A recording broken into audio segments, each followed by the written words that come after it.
We're going to get it started with some lo-fi hip-hop beats to relax and study to. Ready, go.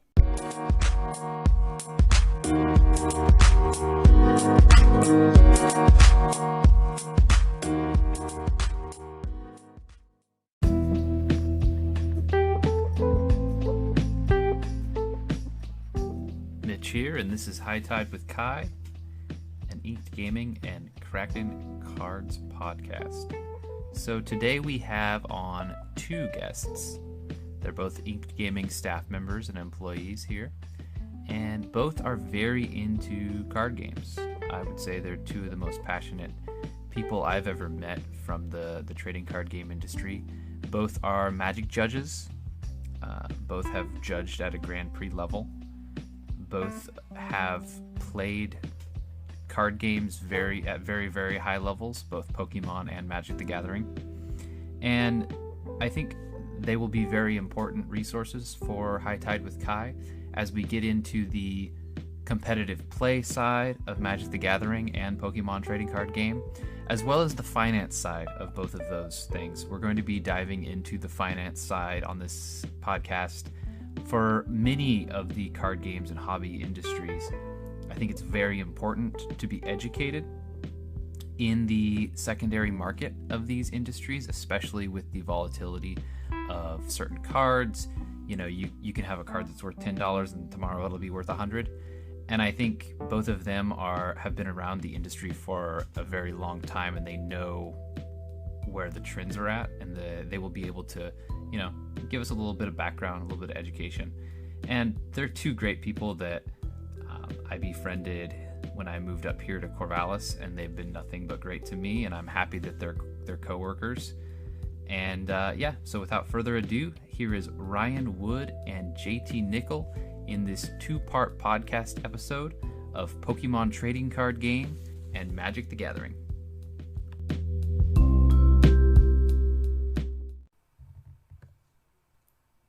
All right, so thanks for joining tonight, JT and Ryan. So we're going to be doing the Magic the Gathering and Pokemon tonight. It's going to be a two-part episode, and there's going to be timestamps in the descriptions for people that are interested in either Pokemon or Magic. But since you both have pretty extensive backgrounds in both of these things, I wanted to get you both together and kind of have an introductory episode where we go over your backgrounds in both games and where you both feel each state of the game is right now. So let's start with Ryan. Just introduce yourself, in regards to Magic the Gathering, and maybe give a Twitter shout out or whatever you want to do. Sure. So my name is Ryan Wood. I'm a level 2 Magic judge and have been for about the past 5.5 years or so. I'm based out of Oregon, just south of Portland, along with the other two here. And I've been playing Magic since 2009 or so. I've known how to play the game since about 98, so around Urza block, but didn't really own my own cards until about Lair Reborn or M10. I've been playing fairly consistently since then, and only competitively, I want to say around Return to Ravnica was when I got into playing in stores, sort of figuring out how to play Standard, that kind of thing. Mostly played Modern throughout my entire history, competitively speaking, and then I've judged about 40 different Grand Prix or Magic Fests, whatever you want to call them nowadays. Throughout the judge career that I've had, I started the level 3 track right up until COVID hit, and now I have to take a pause on that until events come back, and that's basically my history with Magic. For Pokemon, I didn't really do anything up until, I want to say about Breakthrough. XY Breakthrough was my first set that I really got into the game. I bought into Night March, which is sort of the older version of the current Mad Party, and I got into Expanded with that. And that was all in paper, didn't really play any online at all at the time. Recently, I repicked up the game right after Darkness Ablaze came out because I watched the Players' Cup. I believe it was the Global Finals, top 16 event, and really enjoyed the current meta game, just watching that small event. And then JT and I figured out how to get into the game online really easily, really cheaply, and now I'm way too deep and trying to get into this year's global finals. So that's me. Nice. And you got rank. You achieved rank 1 on ladder, right?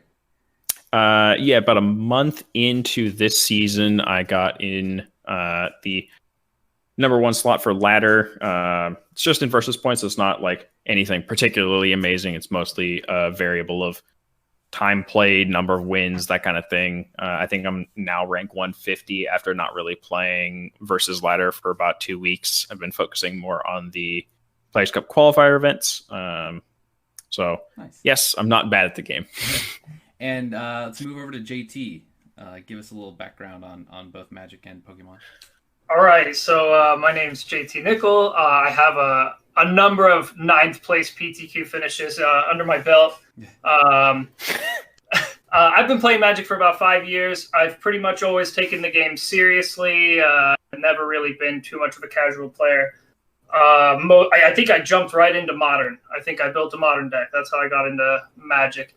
I was first exposed to the game probably in 3rd grade, so that would have been around 2000, and just, people playing on the playground with what they had. So I'd seen the game before. I'd played it a little bit before, but I didn't really, start trying to build Modern decks, build EDH decks. Played a little bit of Legacy too. I kind of really enjoy the game as a whole. It has a lot of depth compared to a lot of the card games I've played over the years. Magic's one of those games where you could almost imagine a card, and they've either probably made it or they might make it at some point, because it's been around for so long, and they've gotten really creative with it over the years. I'm also a level 1 judge. I haven't judged in quite a long time. I always had sort of an internal struggle choosing between playing in events and wanting to judge events, and when the events are local, it's that much more tempting. Do I want to, try and take it down on my home turf, or do I want to try and, run a good event, at my LGS or something? So I haven't played the game recently, and probably my best accomplishment to date is I finished 265 Mythic 1 month on the Arena ladder when I was grinding a bit more. Haven't really played Standard the past probably 6 months, but I still follow the metagame, still keeping up on, the new sets coming out and what's relevant still. Nice. And that's pretty much it for Magic. As far as Pokemon goes, I played Pokemon before I ever took Magic very seriously, and I probably played for 8 or 9 years, from Diamond, Pearl, Platinum era, when like SP Pokemon were very dominant, up to like when the Prime Pokemon came out, and then I took a break and got back into the game around the Hypnotoxic Laser Night March era of Pokemon. Stopped playing for a while, and then, as Ryan mentioned already, we recently got back into it. The online is very accessible. Metagame's pretty diverse, and yeah, it's been a lot of fun to dive into. For sure. And I also am getting into Pokemon a little bit. I have the Eternatus deck built, which, as you guys both know, I am a mono red aficionado in Magic the Gathering. And Eternatus feels pretty linear. You have one goal, and it's to one-shot your opponent's Pokemon to death. That is very accurate. It's been a lot of fun getting into that. So I wanted to ask you both, what is your all-time favorite card from both games? Ryan, you can go first. All right. So I think my answer for Pokemon's a lot simpler, and it stems sort of from my interest in Magic. So the reason that I got into Night March initially was because I really enjoy my graveyard or my discard pile being a like secondary resource to me. So like Delve cards in Magic are a ton of fun, or Hack on Scourge of Stromgald was a lot of fun for me in Modern, because I got to cast random cards out of my graveyard and sort of use it as an extension of my hand, right? And so the reason I got into Night March was because I heard of this card called Battle Compressor, which Battle Compressor is an item. So it's just a card you can play for free from your hand in Pokemon. and it allows you to search through your deck, find 3 cards, and put them in your discard bin. So in Magic, this is a 1-mana spell at an instant called Entomb. Just allows you to find any card, put it in your graveyard. But it costs some mana. Yes, it's an instant. Yes, it's only 1 mana, but it's also only 1 card. In Pokemon, it's 3. That's crazy. So Night March is an ability that does damage based on the number of Pokemon in your graveyard that have Night March as their attack. And so you just put 3 Night Marchers in your graveyard that you can't use to attack to begin with, or Versus Seeker, which is another item, allows you to pick up a supporter out of your graveyard and put it in your hand. You can Battle Compressor a supporter into your graveyard. Maybe it's a 1-of, so you got a nice little toolbox going on. And so I was really interested in this card, and it was very widely played at like a 1 or a 2-of, just to sort of give you that supporter toolbox ability. But it was a staple 4-of in like basically every Night March list, because you absolutely had to be playing multiple of these cards to put all your Night Marchers that you couldn't attack with into your graveyard. Nice. For Magic, it's a little bit less competitively viable, and by a little bit, I mean a lot of it. The Gitrog monster is probably my top favorite card at the moment, with maybe a close second coming in with Hakon Scourge of Stromgold, and then maybe a close third at Blood Moon. It's more nostalgic feel for me. Ooh, this man! No. The Blood Moon is just more for Blue Moon. I really like that deck in Modern. It's a ton of fun for me. Yeah. The Gitrog I have very close to my heart because of a commander deck that I built immediately with it coming out. I bought a foil on pre-release, like one of the few cards I've ever bought before the set comes out. I love lands, I love black-green, and I love my graveyard. You throw that on one big beat stick with Death Touch, and I'm all for it. Add drawing cards, I'm even more for it. Yeah, I don't like playing against that Gitrog deck. It's too good. A lot of people don't. All right, JT. All right, so I'll go with Magic first. If I wanted to delve deep into what my actual favorite Magic card is, I could spend hours thinking about it. But off the cusp, I'm just going to go with Crucible of Worlds. It's always been one of my favorite Magic cards. It's a really unique effect. It's a really powerful effect. It's an effect a lot of people read the card and go, that doesn't seem that good. It's insane. Let me tell you, it's pretty good in Magic the Gathering. Honorable mention to Ravenous Excavator. I was going to ask that. Yeah. Yeah, I don't know. I like my Crucible's not dying to bolt, I guess. So, Crucible edges this one out. Pokemon, the card's probably got to be the shout out to the deck I had the most success with. I think I got third at a Battle Roads to my good friend Seth with the deck. The deck was called Lux Chomp, and it was built around an SP engine. It was like a toolbox deck. And we had like a supporter that dug through your deck for a basic energy, an SP card, and a supporter. And so the deck was just really powerful, really consistent. And the namesake of the deck were Luxray GL and Garchomp C. And so Luxray GL level X, because they made an evolution to the GL, is my favorite Pokemon card of all time. And if anybody's familiar with like the current Pokemon metagame or has played before, Luxray, when you evolve it, has an effect that does the exact same thing as Lysander or Boss's Orders in the current standard, which is you pick a Pokemon from your opponent's bench to bring to the active slot. Super duper powerful. Yes.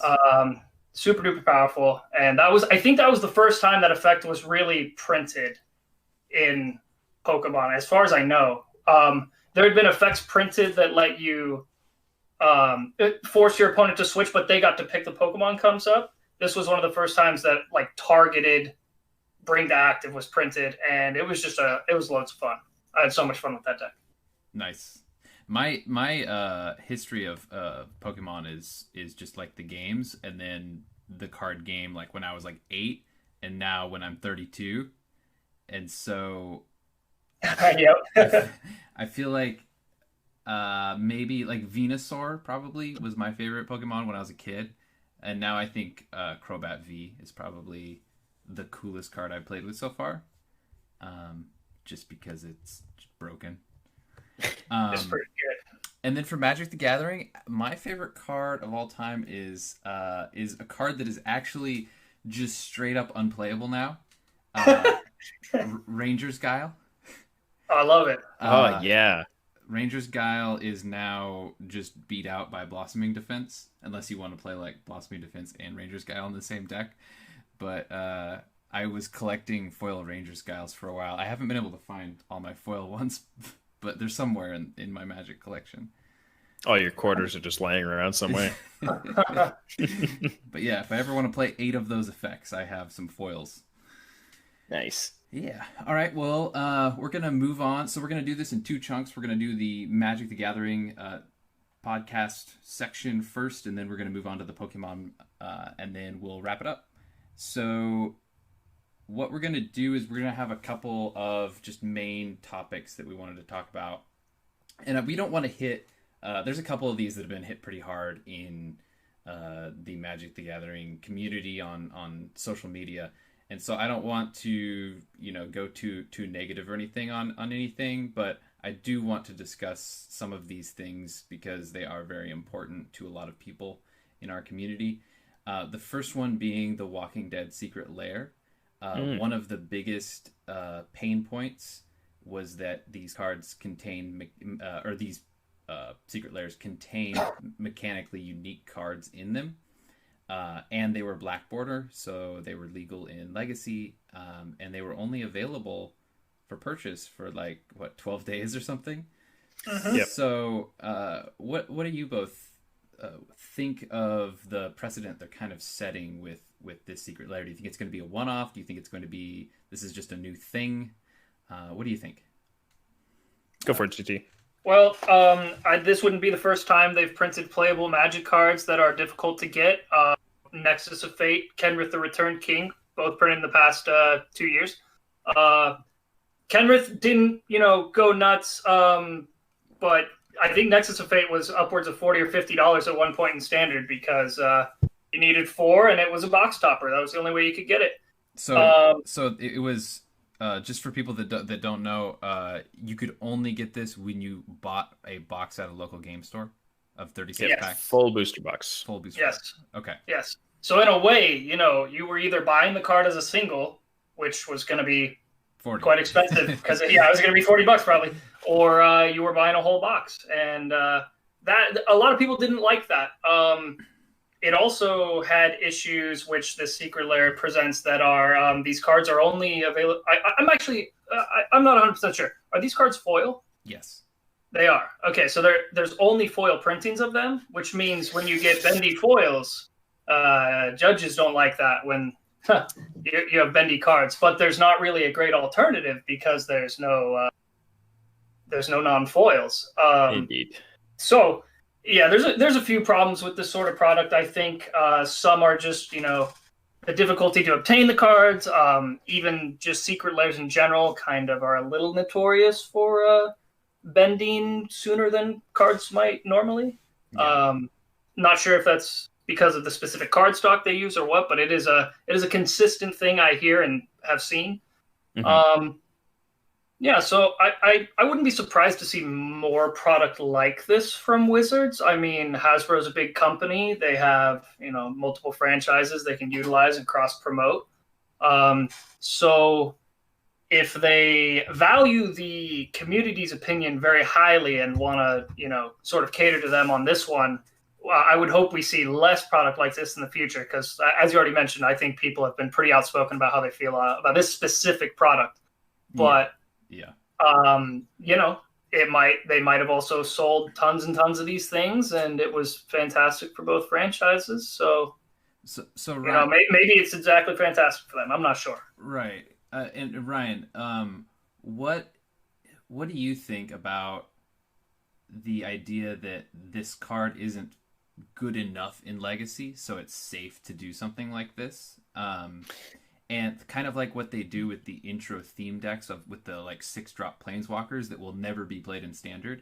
I think their idea is that they're taking this approach, but maybe the the thought from the Magic community is that it only takes one mistake where you get a legacy playable that you have to have 4 of to compete at that point, and we don't know when that day will happen, but it will happen because we've seen it before. What do you think? I think that it's not necessarily that they've already created this mistake, but they're definitely hitting a slippery slope, right? You've already brought up the fact that it only takes one mistake. It only takes one Mind Sculptor. It only takes one GT. It only takes one of the past 4 years of the current standard formats. Sorry. I like day one, there was a 5-color humans list that played multiple Ricks, and it 5-0'd. Yes, that's not necessarily an amazing amount of data. That's only one deck. That's day one. It's one archetype. It's a one card, right? It's also only one player. The fact that rogue decks also have a few extra percentage points because people aren't playing around the cards that they see, whatever. But that kind of idea and the precedent they're setting here, I think, is a problem. Very similar to what JT mentioned about, say, Nexus of Fate, right? Nexus of Fate wasn't the precedent, but it was definitely the offender that started another precedent. Like there were other cards that were difficult to obtain that were competitively viable in certain formats and legal. See, Mana Crypt is a huge example. It was a book promo. You had to buy like a magazine or a book or something like that to get it, but it was legacy and vintage playable. I don't know if it was banned immediately in Legacy or not, but it's still potentially vintage playable. Yes, I recognize it's restricted, but like that Nalathni Dragon or Nalthni, I don't remember actually how it's pronounced. Like there are multiple examples of this card, and I think that it's just generally a mistake to have very limited production of a card in general when you're trying to grow the accessibility of your game, right? Like the idea behind Magic now is more accessibility for the average player is better, but also to provide for those, as we call them in the industry, whales, people who are like me, who are willing to spend hundreds of dollars on the individual Magic card. Let those people exist. Let those people have the cards that they're looking for, the full art, the borderless, the foil of those variants, the different languages if they want them. Like, let those people exist, but also make your game accessible. And this precedent of having these Walking Dead cards be legal in Legacy, Vintage, and Commander, I think is a bad precedent. If they would have gone, like, I've seen this suggestion a lot, where if they would have just added another name underneath, similar to, let's say, the Godzilla cards. I was initially kind of taken aback by those, but then I recognized that they were just sort of like a promo card. And I'm like, all right, I'm not the target audience. That's fine. They're a real Magic card. And then they just added another name to them. Right. Why not do the same thing with the Walking Dead cards? Yeah, that was my problem. I think the big issue we have here is that I don't know if Wizards and Hasbro care about these formats like Legacy anymore. I think they just are looking at Commander and looking at the whales and seeing that that's where the money is. Mm-hmm. And we just as old school players, we just kind of have to adapt or move on to a different game. But Magic is kind of a part of all of our lives at this point, so it's pretty much impossible to fully leave. So moving on to the next topic, which is also it's gotten a lot of discussion, is the Uro banning, and then waiting for a little bit, and then the Omnath banning. Oh yes. So I know that we can talk in circles about why Omnath should have been banned on the first go around, and why Uro should have been banned a lot earlier. My discussion point I wanted to bring up was, do you think all of these bans and if the global pandemic wasn't happening right now, do you think that all of these bans are affecting the local game store communities, the paper card prices, and do you think the future of paper Magic and the a good example I like to think about is Gruul Spellbreaker, which was played as a 4 of in all these standard decks on Magic Arena, but it was worth 25 cents or something. Do you think this is going to affect the future of card prices in local game stores because no one's playing standard anymore because every deck's getting banned like 2 weeks into every format? I've got a really interesting point here. So if you look back at the start of all of these rampant standard bans, which was the Kaladesh and Eldritch Moon standard period, you get Emrakul banned, you get Aetherworks Marvel banned, you get was it Felidar Guardian was the ban out of the Saheeli combo. Yep. If you look at some of those cards, Copter. Copter. If you look at some of those cards during their standard period, people were fine playing the format with broken cards and potentially having these kind of non-games where the black-green deck just won the game through an Emrakul or whatever, or Saheeli won on turn 4 with Saheeli plus Guardian.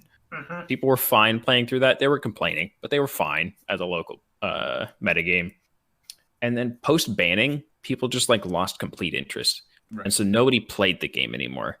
Where I'm at, we went from a regular somewhere between 12 and 16 players in a medium-sized town to 4 post bans. I remember that. It was so difficult, and we didn't recover. Literally, we just could not recover that player base. Once people lost the sort of solidarity or the promise that what I buy, I can play, or that confidence, the player confidence, they just kind of didn't come back and they felt betrayed. Player confidence was a huge issue during that time period. And I think it's just worse now. Yeah. Have we had a set come out where we didn't get a ban? The fact that I can't answer that question being so detail oriented with this game kind of says a huge bit there. Right. It's really, really risky. And I think it affects the card market a lot too, right? You end up with Emrakul because of Pioneer being way too much money, but there's not very many out there because people didn't play Magic during that time period. Yes, Eldritch Moon also wasn't an amazing draft format, so that didn't help. Emrakul's also a mythic, but... Right. Standard drives the secondary market of Eternal formats a lot of times in the future years. Exactly. Yeah. I think that's huge. JT, what do you think about the future of investing in Magic? Where do you think that is going? Because it seems like to me from, I'm not playing paper standard anymore or anything. It seems like to me you just don't open boxes of Magic anymore, period. Yeah, so to clarify, I'm probably not the average Magic player. Obviously I like opening packs, but I don't get a box of every set. I've pretty much focused on Modern and Legacy as my favorite formats to play, and so I generally only need a few cards from each set. And it's very interesting because they're printing more and more cards in Standard that are playable in these Eternal formats. So you would think that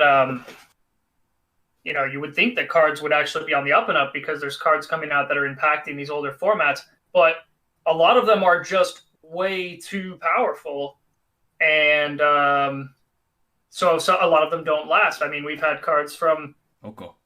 We've had cards from the most recent sets banned in Eternal formats: Underworld Breach in Legacy, Oko in Modern, Once Upon a Time in Modern. So it's not just Standard. I mean, the power level of Magic has increased quite a bit since War of the Spark, Modern Horizons, Throne of Eldraine. I feel like that was the big turning point in the past couple years. And then another thing, you asked me specifically about investing in Magic cards. The average value of a normal foil is the lowest it's ever been because we have so many printings of cards now. We have normal packs, we have draft packs, we have collectors packs, we have VIP packs, and all of these things contain some overlap. Obviously, the VIPs have the most premium cards in them. They include some stuff I don't think you can open in Standard packs, but it just means you either have the really, really fancy stuff, and that's worth investing in, or it's probably not worth it for a lot of this other stuff. There's just so much of it available. Foils especially. I like foils. I like foiling out chunks of my favorite colors. Blue, white, green, black are some of my favorite color combinations, and I have a lot of foils of those cards in Modern. But they just are getting cheaper and cheaper for the staples that they keep printing because there's so many different variants of them. So from a player standpoint of like I want to get into Modern, Mm-hmm. like paper, it's actually like a good time to get into these eternal formats, or is the power creep happening too often for you to even be safe to build into a deck? It's less likely that your investment is going to be, quote, a good deck, unquote, for a long time, because with the power level increasing, cards that are coming out, interacting special ways with older cards, or just the raw power level of the cards being printed, those are making it so that the philosophy of Modern, which I'm just going to say, I think for a long time, a philosophy that was followed in Modern was that you could build one deck and play it for basically forever. It might not be tier 1 forever, but it would be tier 2 or tier 3 pretty much forever if it was ever viable in Modern. And so people felt comfortable spending $1,500 on a deck, $1,000 on a deck. Now the average cost of a Modern deck has gone down, but your investment is not going to be, tier 1 for as long as it might have in the past, or even remotely viable like it used to be in the past. Yeah, I agree. All right. So, and I can just say that was a big appeal to me building into Modern, right, was just knowing that when I built this deck, I had it, and it didn't have to be amazing, but I enjoyed it. That's part of why I would build my decks, right? And so, it was always semi-viable. Magic has so much depth. If you're a decent player, you'll be able to win with any reasonable deck. Yeah, like 3 years ago, Affinity. Like you'll be. Yeah, exactly. If you were really good at that deck, you would win a number of games, even if it wasn't the best deck in the format. Or like Yuta Takahashi playing random blue-black fairies in certain Modern Grand Prix Magic Fest here, and he top 8s, and you're just like, excuse you? Yeah, that's tier 2, tier 3, maybe. I don't know. Yeah. Yeah. So, we've went over the bannings, the card prices. Now we're gonna move into something that kind of is COVID-19 related, and that is the future of Magic Fests and competitive REL events. Ryan, let's start with you. What are you hoping for a great 2021? Do you think we're gonna recover like in 2022, or is this something that's just gonna die off? What are your thoughts? I think, generally speaking, large competitive events, see the Magic Card Market Series or the Star City Games Circuit here in the States, or Magic Fests / the Grand Prix itself. I think those were already sort of on the decline in terms of the Grand Prix event, the 9-round event, right? The average attendance for those was just over 500 last year. Like, that's absurd. Yeah. The year before that, it was almost 1,000. Yeah, I remember. I don't know if it was 2,000 player events, a few years ago. Right? Like, the smaller events were the ones in Portland or in Oklahoma City.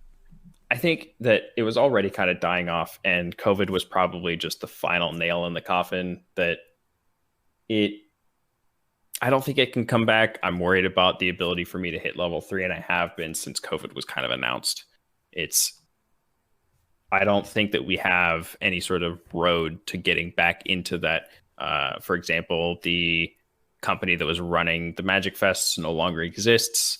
I don't think Wizards of the Coast has any sort of idea in mind on how to fix this because they're too worried about the current problems. Right. And I don't think that there's going to be any companies that used to exist that want to come back and run these events. Star City probably wants to continue to run their circuit, but that's a completely different market. So, for sure. Yeah, that's mostly East Coast too. We haven't even had any of those over here on the West Coast in maybe 5 years. So JT, what are your thoughts on the future of even competitive REL events like the old PPTQs, do you think Wizards is going to come up with something to kind of revitalize the local game store, or do you think this is all just going to be more and more digital, more and more Magic Arena Well, moving forward? say that we're kind of in this era where like collectible cards are kind of at an all-time high, I guess, in average value. Like Pokemon is kind of surging. It seems like sports cards has been on the up and up. And Magic has been around for a very, very long time. And some of these older cards are still, very valuable.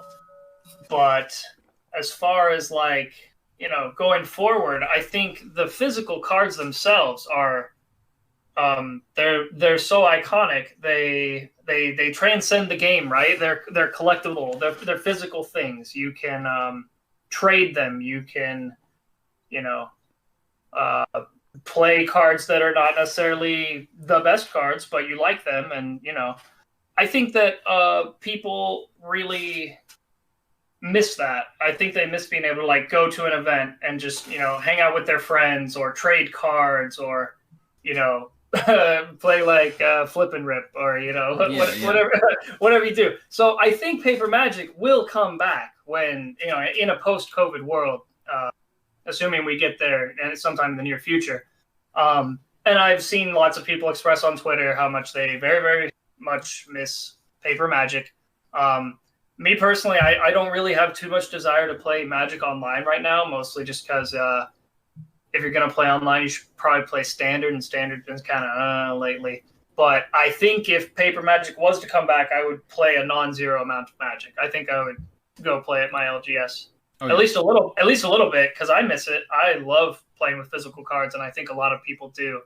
So, people are going to need to... I think people are going to still open physical cards no matter what. Right. For the collector aspect, for the thrill of opening packs aspect, because they love the game, Mm-hmm.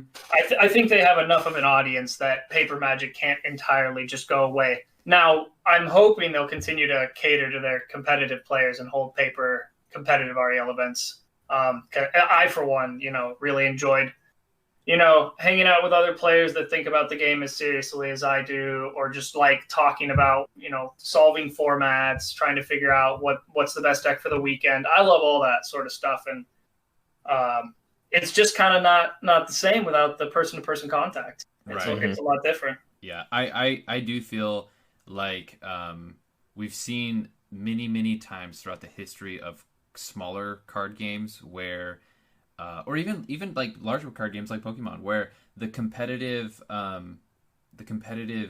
scene kind of dies a little bit, and that passion in the community is lost. You look at the Magic directory on Twitch, and you have thousands and thousands of viewers. You look at the Pokemon directory, and there's 100. So when you lose the competitive, local events and stuff, I think you do lose an important piece of your card game community that kind of drives that passion. So I agree. I think Magic, at least competitive REL, like local game store events, will be back. I really hope Magic Fests are back, because that's one of my all-time favorite things to do in life, is traveling to a Magic Fest with a bunch of friends. But we'll see. Oh, I know. Yeah, it's sad that we haven't been able to. We're missing out on a whole year of being able to do that. I was planning on going to Prague in Japan this year. So much for that.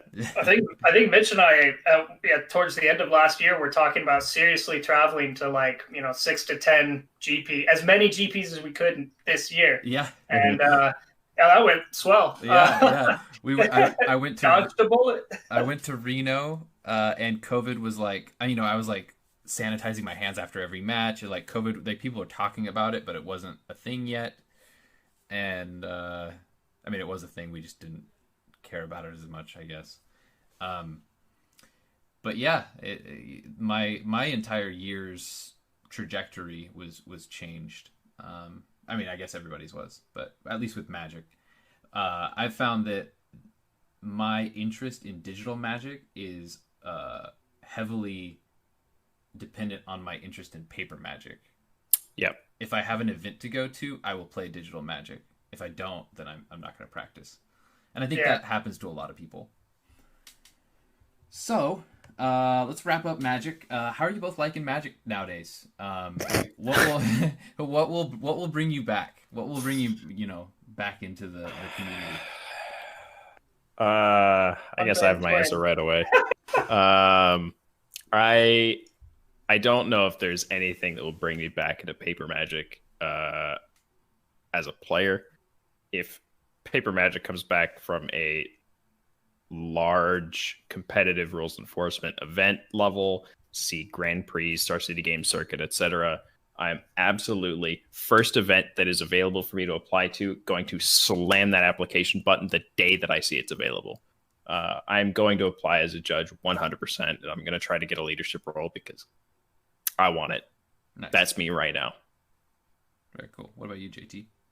I'm still chasing that PTQ top 8. I know I talk big game, but I've never gotten a PTQ top 8. And I can't really live with that. I can't go on living like this. I don't know if you would ever admit this, but you're probably the best player I've ever met without a PTQ top 8. I don't know. Watching your lines when we were up in Seattle, I think your pro tour level quality of play is just hitting that. Yeah, and we're talking about games. I mean, I love all kinds of card games, but one thing that comes along with that is there's a lot of variance, right? Yeah. The best player doesn't win every time. Rarely does the best player win, even, but they'll win slightly more often than everybody else, right? Mm-hmm. And I have various things to credit for not making top 8 of PTQs, or I've played in a few Grand Prix. Like my first Grand Prix, I went 5-1 to 5-4 and missed day 2. And so I don't think I have an issue with, if I'm good at the game or not, but I also don't feel like I need validation. I think it's just sort of like I've just had success in all sorts of other card games, and Magic's just the only one where I haven't really done anything too crazy. But I don't know. To get me back into Paper Magic, you would need to make Modern a more diverse format. Okay. Yeah, I think that would suck me back in. And we got to get Astrolabe out of Legacy. Sorry. I would love Legacy is such a cool format. I love it so much. It's so difficult. There's so many different decks. The number of viable decks has shrunk a lot from the cards printed the last few years. Mm-hmm. So I guess if you ban Astrolabe, I also would consider playing some Legacy on like Magic Online. Nice. So that wraps it up for the Magic section of that.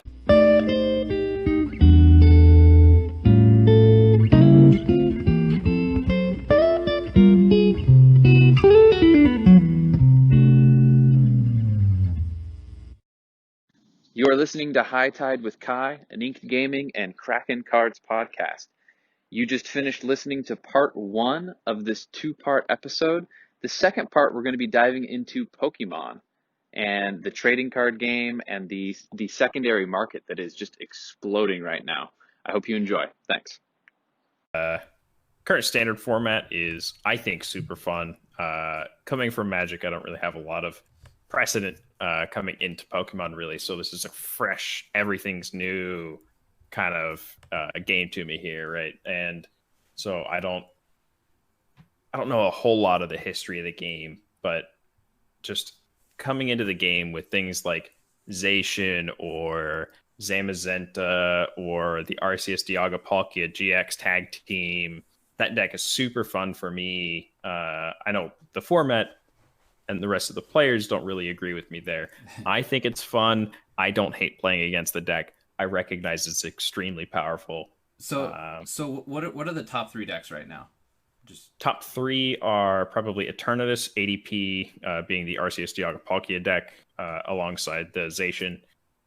Those 2 are absolutely 100% number 1 and number 2, ADP being number 1. Number 3 is sort of contended. I remember Azul GG just put out another top 10 video. I'm trying to remember what the third was. I think it was Scorch. Okay.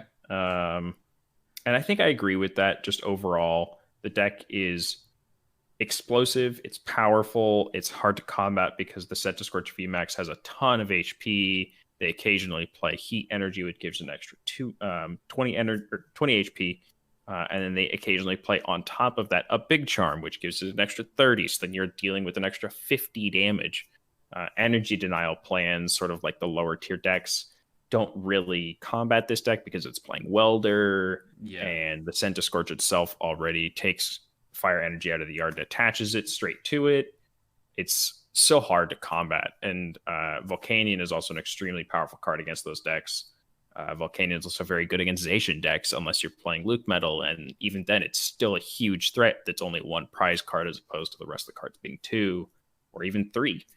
I think personally the deck that I see being the best in the current metagame that I've been seeing is either Pika-Rom or Luke Metal. If you're like metagaming for the general metagame, Pika-Rom is very strong. If you're metagaming for the metagame, Luke Metal is extremely strong. The next level. Exactly. How many turnarounds are you going to get? Yeah. Because I have yet to lose with Luke Metal against Pika-Rom, and I've got like an 80% win rate against Eternatus, regardless of player draw, and I've got like a 60% win rate against ADP. Very bad on the draw, very good on the play. Interesting. So are you very different. Are you qualified for the Players' Cup? Yeah. I still have another 19 tournaments to go, but if I continue on this pace, I'll be totally fine. Okay, cool. And JT, what are you playing on ladder right now, and what is your favorite deck? So right now I am playing ADPization, which Ryan just talked about, and I'm playing a variant that is currently playing Crushing Hammers. One of the things that makes the top decks of Pokemon so powerful right now is they have a core engine that's extremely powerful, and then the rest of the deck is very flexible. So Eternatus is a perfect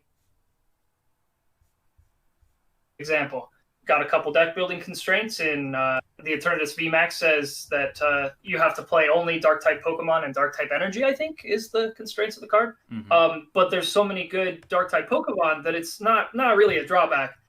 In fact, there's probably 3 to 5 different, even possibly more than that, variants of just the Eternatus deck right now. And ADP is no different. You see people running around with Crushing Hammers in their list, Turbo Patches.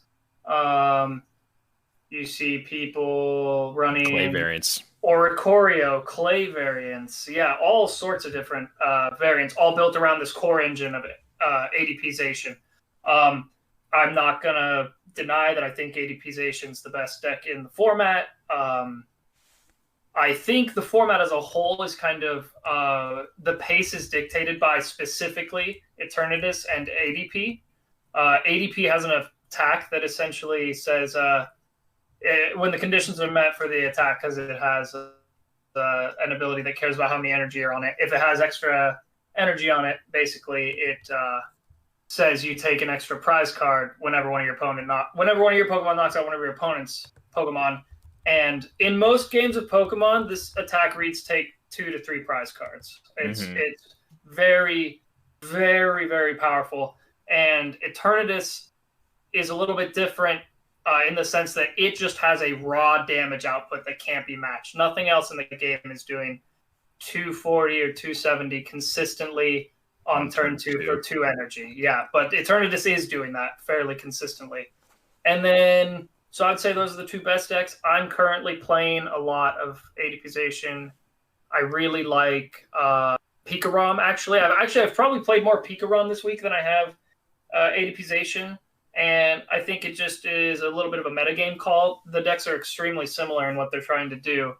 They both are extremely explosive. They both are capable of drawing about half the deck on turn 1, probably 50% of the time, I'd say. It's pretty consistent. And so I think Pika-Rom's probably my favorite deck to play right now. I think there's just a little bit more decision-making than ADPization. You have a few more, really specific tech cards like Vikavolt and Bolthund that kind of have some utility. Boltund making it a little less painful to be going second. Voltund is the electric Pokemon? Yeah, Boltund is the electric dog. Yeah, okay. And it pulls its attack for 1 lightning, pulls 2 energy out of the deck and attaches them in any way, which is a nice setup when you're going second. Lets you still power out extra energy ahead of schedule, so you can get your Pika Rom or your Raichu going on turn 2. And I just really like the deck. It has a lot of utility, I guess, combined with explosiveness and consistency. Just a ton of fun.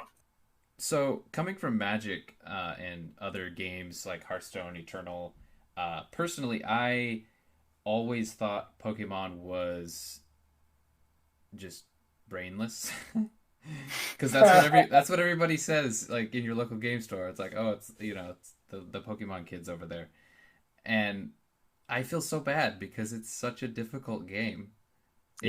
I think for people looking for a good comparison, for like Magic to Pokemon, Pokemon feels a lot like the Vintage format in the sense of how much card selection you have and how many cards you get to see every turn. The power level of the two formats is a little bit different because Pokemon is a game that revolves around prize cards and not, reducing your opponent's life total to 0. So you can't exactly, consistently win on turn 1 or 2. So It's different from Vintage in that respect. But if anyone's ever played a game of Vintage and just kind of sat there and thought about how many decisions they had to make, it's probably, if your game lasted more than 5 minutes, you probably made like 20 or 30 decisions. Well, and you've probably or more. You've probably and Pokemon's made the same way, right? Like 5 to 10 mistakes too. Like exactly, right? There's like so sequencing many errors and stuff. Like the thing I've noticed with Pokemon is that you can play out a turn, and you win the game, but you sequenced terribly, and you could have won it way more optimally. And so, like at the highest levels, both players are just trying to optimize their sequencing. Because everyone's going to make mistakes. It's just who makes less mistakes. Yeah, absolutely. I think sequencing is a huge part of the Pokemon game that a lot of people don't see initially. Is like there's mathematically correct ways to do what you're trying to do, depending on what kind of card you're looking for. It's like you determine the strategic position first. You're like, I need this card to win the game, or I think that if I can find this card in this turn, I have a 75% chance to win the game. How do I take that 75% chance of winning this game and turn it into a 50% by saying that I have a 2/3 chance of finding that card, right? Right. And then how do I take that 2/3 chance and make it a 2/3 chance instead of a 1/3 chance? There's so much math involved with the sequencing of what you choose to do that it's super crazy. It's like, do I play the supporter first, or do I discard my hand with Dedenne GX first, or do I Crobat first and then Dedenne? Who knows? Right. It really depends on your deck and what you're looking for. Right, exactly. I think having played a lot of Hearthstone myself, Amnesiac said one time, or actually this is kind of true in poker a lot too, where people talk about like the luck involved in the game, and a lot of the best players use the term "you create your own luck," and what that means is you're finding edges all over the place, but you don't just take every edge you can find, right? Because there's an inherent risk when you take like a risky line, right? Mm-hmm. But let's say you're playing a matchup where you're 40-60, right? Let's say you're a slight underdog and your opponent's off to a good start. You know you're going to have to get lucky at some point during the game. And a lot of the skill in Pokemon, I think, is finding the point to try and get lucky. Finding the point where you have the highest chance of getting back in the game when you're behind, because the coin flip is really impactful in Pokemon. I won't beat around the bush. Going first is busted. They try and balance it, but it's hard in all card games, really.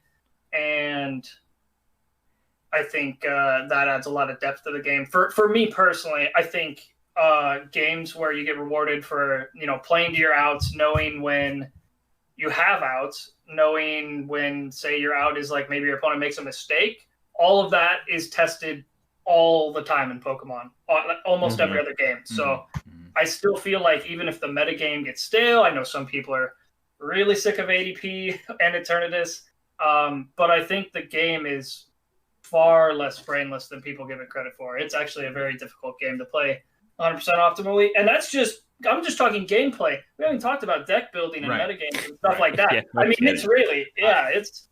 I would argue that Magic the Gathering, a lot of the skill in it comes in preparation, knowing the lines, knowing your sideboarding plan for each individual matchup, knowing the tech cards that are very good in certain matchups, knowing how to mulligan correctly. And then when you get into the actual game, it's not as confusing as games like Pokemon and Hearthstone, in my opinion. I feel like Pokemon and Hearthstone are more complex gameplay wise than Magic the Gathering in like, you know, standard, modern, Pioneer, in the smaller formats. Legacy, like you said, has a lot of comparisons to Pokemon and Hearthstone, but there are many games in Magic where you just go 1-drop, 2-drop, 3-drop, 4-drop, and the game's over.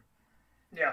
So mana efficiency is huge in Magic, but there's no equivalent in Pokemon. There is a little bit in Hearthstone, but it's very different.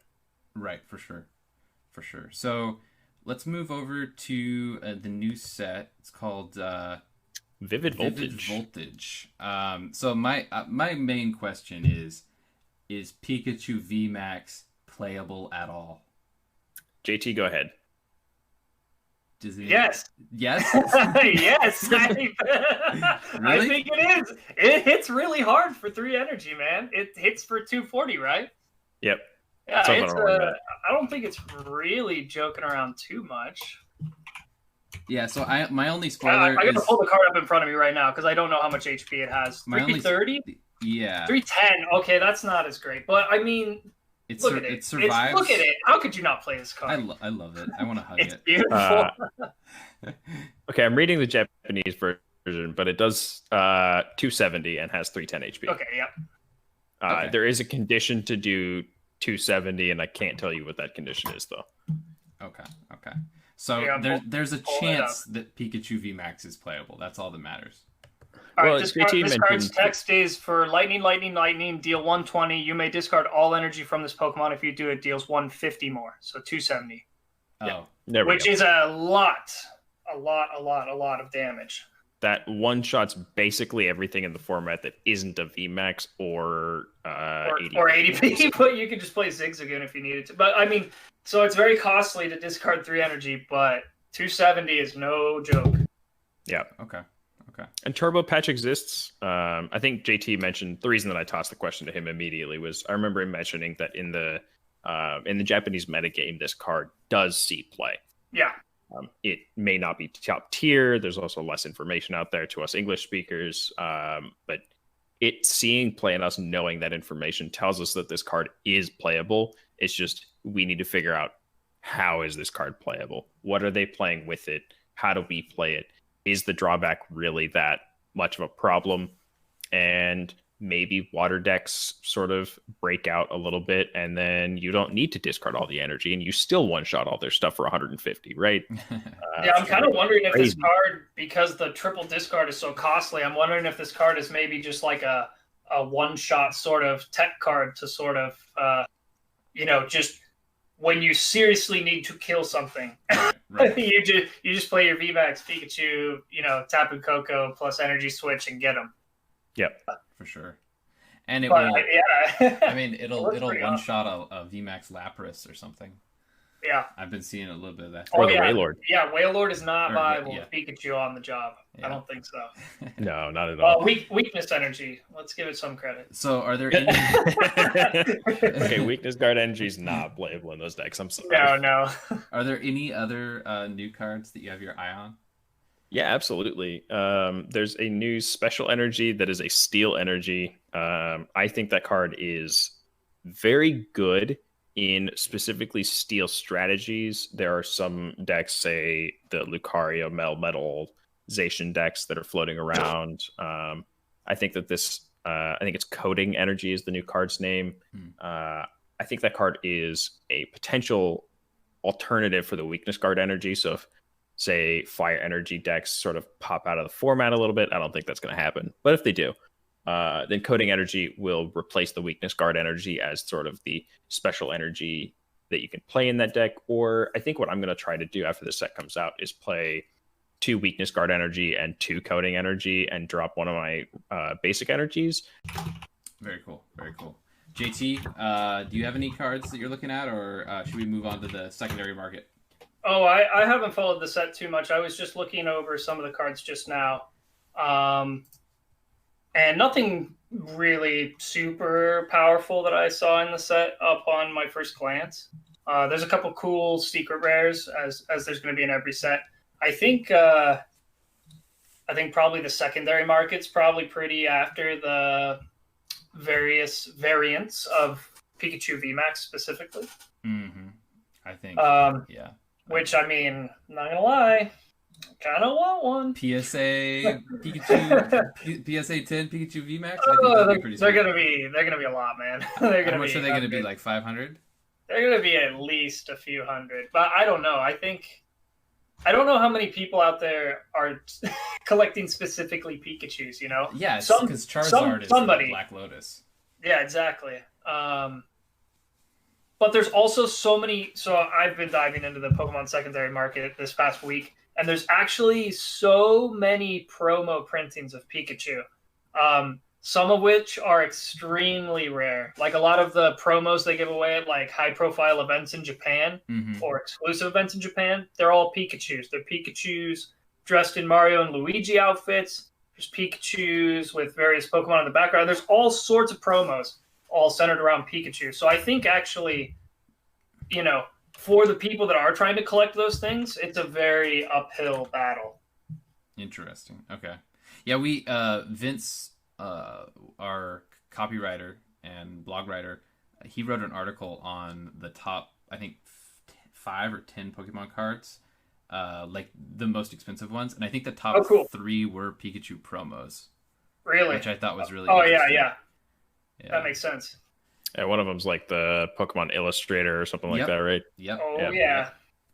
So so we're moving on into the secondary market, and my experience with the secondary market so far is I started doing research for the sports card market for the new store we're opening, Kraken Cards, which is in the title of this podcast. And when I was doing this research in the sports card market, I realized that Pokemon was also exploding at the same time, and there were a few content creators out there that were saying that it was exploding. So I got my hands on a whole bunch of Red Cheeks Pikachus, not the first edition, but the Shadowless base set. And I've seen those prices of the raws double and triple since I bought them a month ago. What do you think? Do you guys think that we're at like the beginning of something that's just going to go crazy, or is this like just like we're in lockdown, everyone's online looking at old things, and we have the nostalgia for Pokemon? Is it a combination of the two? Where do you guys expect this market to go? Yes. Is it just infinite? So the beauty that Nintendo has built around Pokemon is that they the timing of it, the time in which they were releasing the games, they really we're seeing bigger technological advances more often than we ever have in human history, and that means that in making a game that eventually evolved to become video games and these huge franchises that have evolved throughout the years with the technology. The people that played those games as kids are going through that as well, right? And they have their fond memories of what they did as a kid, right? Playing their Pokemon games on car trips with their family, or playing the Pokemon card game with their friends on the asphalt at school, or what have it be. I think for a lot of people, it really was the video games. That's how a ton of people got exposed to Pokemon. And they just remember it so fondly, and Pokemon hasn't really gone anywhere. It's always been there. Obviously Nintendo hasn't gone anywhere. If anything, they've continued to stride for years and years, and they really recognize that a huge chunk of their audience is people that played the first era of Pokemon, played Red, Blue, Yellow. bought base set cards, right? Mhm. And I think people have a ton of nostalgia built up in that, right? Just the fact that they have those fond memories, they remember having these cards, and now they see these cards and how much they're worth, and they're like, oh shoot, like I used to have a Charizard, like Yeah. man, if only I still had that Charizard, and the people that still have them are like, wow, who'd have thought holding on to my Pokemon cards for 20 years would pay off. And I think there's a lot for everyone, right? There's people that aren't buying graded cards are still into Pokemon. People who just want to play the video game still into Pokemon. And then, with the card markets doing the things they're doing and Pokemon being as successful as it is, they're still, selling millions of copies of each video game they release.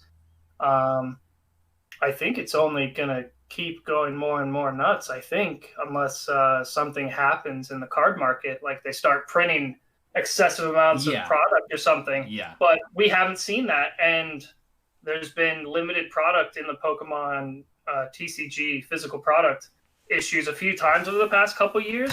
They've addressed it. They've tried to change things about it, but I don't think they can keep up with the demand. The demand is the highest it's ever been, and I'm not sure what they're going to do about it. But if nothing happens, I expect the secondary market to just keep climbing indefinitely. For sure. I think I agree completely. Like, as a person who hasn't played a Pokemon video game since Emerald, right? Like, that was a long time ago. I don't even know what year that came out. I don't want to admit when that game came out. Yep. But, like, I haven't played a video game for Pokemon since Emerald, right? And I got into the trading card game twice after that. And I usually consider myself fairly resistant to, like, marketing strategies or, like, the idea of, like, I've made multiple comments about not being the target audience. I'm not the target audience for these companies. But goddamn, the Pokemon company is doing a really good job of dragging me in for multiple reasons. Nintendo is too strong.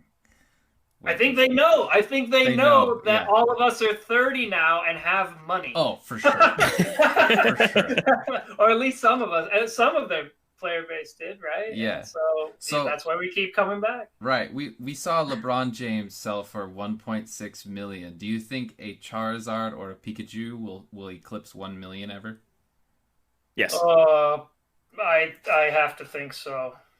Also, I mean, what did Logic just buy that Charizard for? $226,000. It can only go up from there, right? The same day the record was broken, and it was only like $186,000. So the record was broken twice that day for the most that a Charizard sold. Oh man. And that was this weekend, right? That was like Sunday. Yeah. I was like, yeah. It's blowing up before our eyes. Buy all of your dollar first edition Weedles. Yep. Or whatever the cheap thing is. Like, I picked up some Squirtles and Bulbasaurs and stuff that I thought could grade at like 9s just in case. As someone who has been researching the secondary market a bit, and I think I have like a little bit of extra insight, just because I've been really into it the past couple days with stuff happening over the weekend with Pokemon and FOMO, I guess.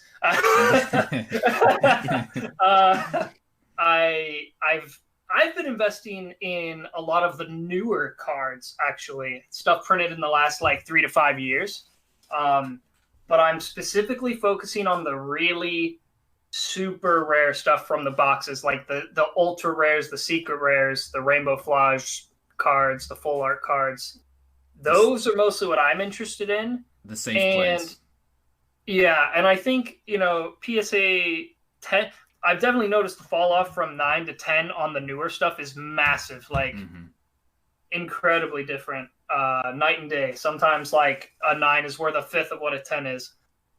There's just not a lot of these things out there after having done some more research. And even the stuff that is out there, people aren't really letting go of it that much. I think a lot of the people that get this stuff hold on to it because it's so nostalgic, right? Right. And so what I'm seeing is that a lot of the older cards, the Red Cheeks Pikachus, the Shadowless Charmander, Squirtle, Bulbasaur, Butterfree, all those base set cards, even the PSAs 5 through 8 are hundreds of dollars, most of them. And then the high-end stuff, I mean, the first edition Shadowless stuff. The first edition Shadowless Red Cheeks Pikachus are like $6,000 or something. Whew. It's absolutely insane.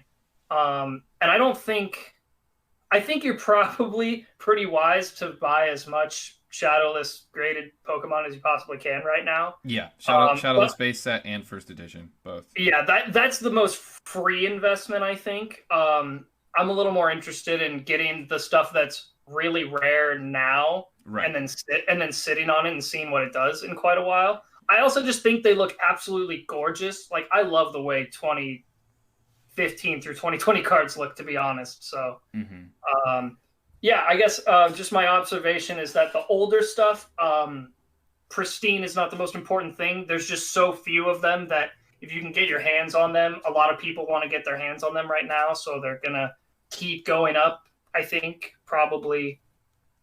I don't know about indefinitely. I don't know if people are just gonna overnight lose interest in Pokemon. I don't think so. Don't think so. No. Don't think so. So there's a comparison I'd like to make in the sports card industry. The LeBron James, the Tom Brady's, the Messi's, all the number one names, the Michael Jordans, the Charles Barkley, Shaquille O'Neal's, all of those are doing, in the last 20 years, are doing better than the stock market. Just are gaining money faster. Average value. ROI, right? Yeah. Everything else is way worse than the stock market. So like JT was saying, right now JT is basically investing in Luka Doncic's and Zion Williamson's and Ja Morant's. Like, he's investing in things that he thinks are going to be the all-time greats later, which has some volatility to it. Now, the Red Cheeks Pikachus and the Charizards are the LeBron James and the Michael Jordans, and so those are like easy investments. Yeah, they're just really expensive, right? Right, and so it's a matter of speculating on the newer stuff that might go down or up, or speculating on the old stuff, which isn't really a speculation because it's just a safe investment. So it's like investing in Apple. You just know it's going to go up over time. Like, that company couldn't go into the ground if it tried. Right. And an observation I've made also is that because, like, people aren't stupid. They know there's a lot more people looking at Pokemon cards right now than there has been at probably any other time ever. A lot of people are moving their backstock. They are listing their PSA 10 cards. They are trying to see if they're worth more than what they got them for, right? And I don't think that's not going to happen again, right? I don't foresee a crash in the near future. Not for Pokemon. Yeah, and I think they've just got too good of a thing going for them, you know. For anyone looking to invest in Pokemon or any type of card game, it's vitally important that you do research beforehand, because if you go onto eBay and you just start thinking you're finding deals, you're probably not, and you're probably buying the wrong card. So absolutely, highly recommended you spend 20-40 hours researching before you even buy one card. Yeah, like there's a lot of information about centering or the way that people can list on eBay and say graded 10 when the card is a prospective graded 10 and can realistically end up an 8.5, and the person who's listing it has no idea, or they do have an idea. Or maybe you're buying the unlimited version instead of the first edition, and maybe in the description they're saying, oh, this is the unlimited version of the first edition, and so that search comes up when you type in first edition of this card. And so you need to make sure that what you're buying is what you're getting, and you need to make sure what you're buying is what you're wanting, and what is the actual right answer here. It's really big. I remember hearing with the Magic market, this was probably somewhere between 2 and 4 years ago, basically everything that was reserved list or like the collection sets, the like Alpha Beta, the Dark is probably the newest set from this series. Antiquities, Legends, Arabian Nights, like these sets just started going bananas in terms of their prices. And like, what did I buy Bazaar for? $575. I want to say 3.5 years ago. The card doubled the year after I bought it. Like, that's crazy. Yeah. Yeah. And that's functionally what the Magic market or the Pokemon market's doing right now, has but it gone on down a at all? completely different scale. It's wavered in and out, but I think it's at 1,800 now. Jeez, that's crazy. It's crazy. Well, I think that's probably a good spot to stop. Is there anything else you guys wanted to talk about from Magic or Pokemon at this time? I'm excited. Yeah, there's a lot of. If you told me that I'd be playing the Pokemon trading card game, buying graded Pokemon cards at 27 years old, 10 years ago, I would say you are insane. You're crazy. I don't know what you're talking about. But here we are. Yep. Here we are. It's fun. And yeah, if you told me, 2 years ago, I would think Magic was boring and have no interest in playing it, really, I would also have said you're crazy. Yeah. But here we are. But honestly, with the harsh things we say about Magic, I love Magic. I'm hoping, we just had bannings last week. I'm hoping maybe the metagame gets a little better. We'll be back. Yeah. It can't stay away, right? Blue-black control looks viable in standard. I think it's pretty good. I think Rogues is, but you got to watch out because if you exile your opponent's adventure cards, they can cast the adventure out of exile. Watch out. Lucky Clover's dead. It's fine. Yeah, it's fine. No, thanks for having us, Mitch. Yeah, thanks for coming on. And I will see you guys tomorrow at work. Yes, sir. All right.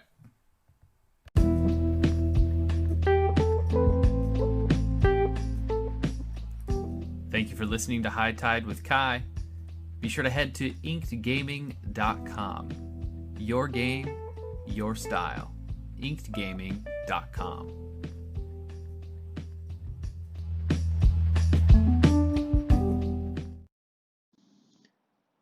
I want to thank Ryan and JT both for coming on this podcast. It was a ton of fun talking about Magic and Pokemon with them. It's always a great time, and they both said that they really want to come back on in future episodes. So be sure to follow Ryan on Twitter at WOODANMYR, Wooden Mirror, and then at JT at JT Nickel, JTNICKEL. And you can always follow me, Mitch, at Mitch Gross1 on Twitter. Thank you.